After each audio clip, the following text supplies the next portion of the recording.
Interior, TIE silencer, night. Kylo Ren leaves Remnicor's orbit, his mask off. A holocom transmission from Hux appears on his dash. Supreme Leader, the Resistance attempted to override the communications blockade. Do you really not know who stopped them? Hux's face betrays him. He truly didn't know. Such treachery cannot stand. We must respond swiftly. Our empire is strong. Show them. Your absence emboldens them. If you've acquired the power you seek, show it. Snoke was right about you, Hux. Without faith, you serve only yourself. Kylo shuts the holocom off, sets new coordinates manually. He blasts into lightspeed. Interior, Eclipse destroyer, bridge, space. Leia looks out at the blue swirl of hyperspace. General, we're approaching the rendezvous point. Leia makes a decision. Prepare an Imperial shuttle. I'll need a valid code clearance. But we're light years from... Off Leia's look. Yes, General. Connix exits, leaving Leia alone. She removes the General's bars from her robes, pulls a hood over her head. He's in pain. Leia responds to Luke as if she speaks to him often. I feel it too. Luke's Force ghost steps forward, at her side. He'll soon be more powerful than our father. So will she. She feels too much. Love, anger. Don't we all? This is why the Jedi live in isolation. The pain of loss only leads to the dark side. I've lost everything, and everyone. But I'd still choose to love. Leia regards her brother, missing him. Trust her instincts. She may not follow the path of the Jedi, but she's our only hope. Exterior, Coruscant, underground, night. Finn sneaks out of the skyscraper, bleeding, disoriented. Voices echo, flashlights searching for him. His bearings lost. Down the alley, stormtroopers on ATLTs, single-rider walkers scan the dark with floodlights. A small light up ahead. He ducks into shadow. A stormtrooper, RK-514, approaches, scanning the tunnel with his blaster-mounted flashlight. Finn appears behind him, shoves a handheld device in the back of his neck, and stuns him. The stormtrooper collapses. Finn confiscates his weapon and holds him at blaster point. Look at me. The stormtrooper moans, half-conscious. Take off your helmet. The trooper follows the order. His eyes are scared, disillusioned, vulnerable. What do you remember? How far back? Huh? Do you remember when you were taken? Remember your parent? I don't know. Yeah, you remember everything. Conditioning camp, blind fires. It was training. That's what they tell you. Finn's face finds the light. RK-514 recognizes him. You're him. The traitor. That's right. We're brothers. All of us. Finn tosses the stormtrooper's helmet out of reach. Give me your comlink. RK-514 hands him his first order comm. Not what they said it would be, is it? The things we're ordered to do? Not right. RK-514 takes that in, torn, breaking. You had a name once. You remember it? He shakes his head no. Get a name. That's the first step. Finn shoulders RK-514's blaster and kicks open a sewer grate. Then what? Find something worth fighting. Finn drops into the dark sewer, leaving RK-514 changed.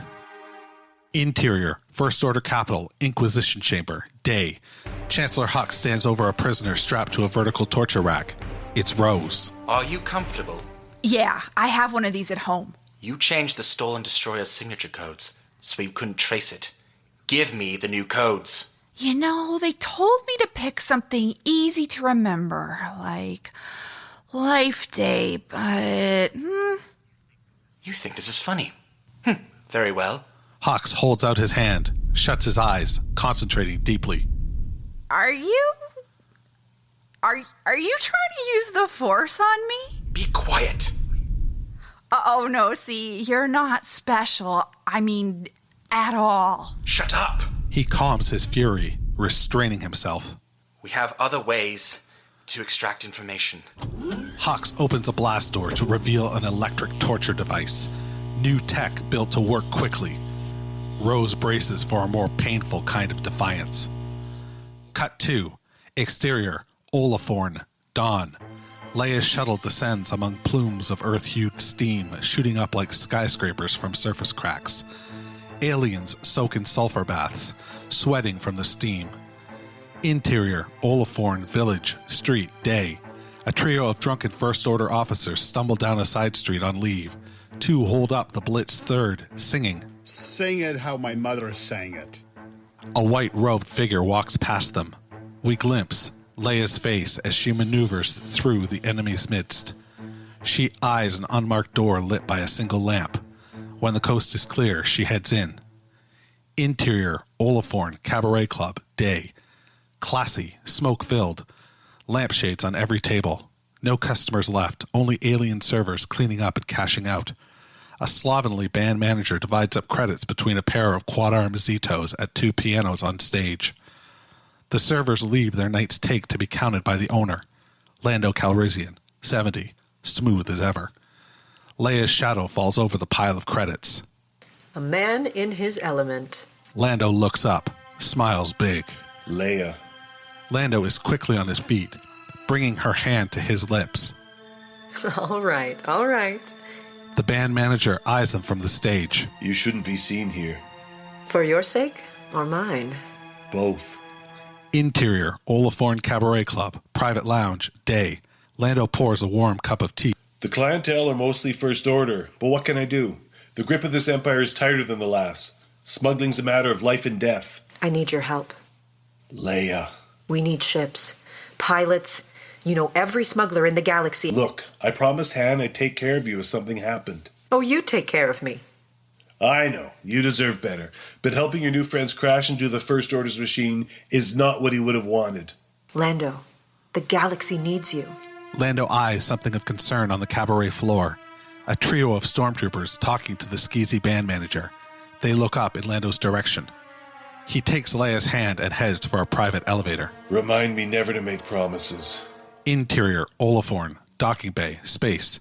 Lando brings Leia to her shuttle, ready for departure. You need to go. I can't protect you here. Come with me. Fight with us. We won a war already. What good did that do? We proved it could be done. Leia, I'd do anything for you. Lando puts a loving hand on Leia's cheek, leans forward and kisses her tenderly on the forehead. I'm sorry. In the shuttle, Leia watches Lando grow small as the shuttle flies away, his cape dusting behind him. Rey, help us. Exterior, deep space, day. Rey drops out of light speed to find herself in a swirling cloud, half red, half blue, an ominous and violent atmosphere surrounding a black circle, the galactic void. Suddenly, the navigational equipment blinks out. The ship rattles, alarms sound. Rey braces herself, recalculates for light speed, and makes the jump into the void. The stars streak into infinite straight lines ahead, then twist and bend as she passes through the black hole. Rey's face becomes like an echo of itself in 15 places at once, like the mirror cave on Octo. Nearly subliminal flashbacks. Finn taking her hand on Jakku. Han Solo handing her a blaster on Takodana. Kylo reaching into her mind on Starkiller Base. Leia smiling fondly on her return to Dakar. Luke taking the lightsaber on Octo. Snoke snarling at her in the moments before his death. Poe yelling out her name on Bonadan. Hadaska Ren's Force-electrified mask. And then it stops. Rey opens her eyes. There is a planet ahead, no stars visible around it, only deep black. Heavy clouds swirl over 1/3. Another third is a rich green, another orange and red. Suddenly the power drops out. Lights on the dashboard go dark. The ship goes into a freefall. Exterior, Mortis, Western Woods, day. Knife 9 skims over treetops and crash lands into a riverbed. Tiny fish leap out of the water and run away. Rey pries herself out of the wreckage and sloshes to the land. She looks back at the smoking ship. No turning back. She hikes into the leafy forest, summer turning to fall at an accelerated pace around her. The trees clear to a steep ledge, a towering mountain ahead, a temple barely visible on the summit. The valley below is alive with autumnal oranges, yellows, and red. She journeys on. Exterior, Mortis, Eastern Plateau, day. Kylo's silencer lands in a clearing of dead trees. No leaves on the branches, covered in snow. He looks up at the mountain ahead. Visibility is low. A natural stone bridge over a deep precipice, tall granite on either side, vaguely shaped into primitive faces. It feels like a gate. A whisper on the wind swirls around him, fluttering his cape in the air. The force is strong here. He journeys on. Exterior, Coruscant, Imperial Boulevard, dawn. Empty. Silent. R2-D2 and C-3PO emerge from an abandoned building, two small figures swallowed in a desolate urban landscape. R2-D2 beeps. I agree, R2. We may not survive this time. A shadow falls over them both. A battalion of First Order transports descend through the morning mist. They touch down, releasing an army of brute troopers. Thick, muscular, mercenary enforcers. Chrome armor and masks reminiscent of Phasma. These guys make the stormtroopers look like the neighborhood watch. Interior, tenement block, dawn. The brute troopers bark orders, flashing lights and weapons as families are forced from their home. A horrified Shadra fan begs for mercy. Me, A brute trooper shoves his rifle into the alien's stomach, doubling him over. A trio of infants wail from their perch on the ceiling. A few stormtroopers look at one another, disturbed by the violence. Next level vicious. The brute troopers pushed frightened citizens into prison crafts. Children are separated from their parents, herded into transports en route to the conditioning camps. They scream, reaching through steel bars as the crafts rise. R2-D2 and 3PO watch in horror as it plays out around them. I can't watch. How horrible. R2-D2 beeps melancholy. We'll never find Master Finn now. Interior, sewer underground, day. Sludge water spurts out of multiple chutes into a gelatinous sewer cake of repulsive, mysterious contents. Finn jets out of a chute and splashes down, sputtering.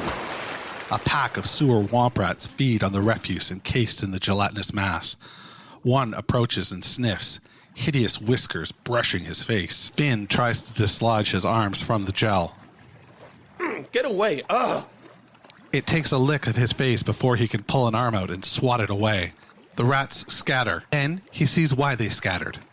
The colossal Gryok, a white, eyeless larva the width of the tunnel it's emerging from. It feeds on the sewage, its gaping mouth slowly sucking the gelatinous mass into its body. Oh, no, no, no, no! Finn dislodges himself enough to get stuck again. The Gryok closes in, slow as the sludge he's stuck in. This is the worst of bad nightmares. The Gryok's jaws open, dripping saliva, teeth like knives. Just as Finn is about to get eaten by this thing, a hatch above him opens, pouring light. It's Dade. Give me your hand! Finn grabs the kid's hand and pulls himself up into the hatch, just as the Gryok chomps down.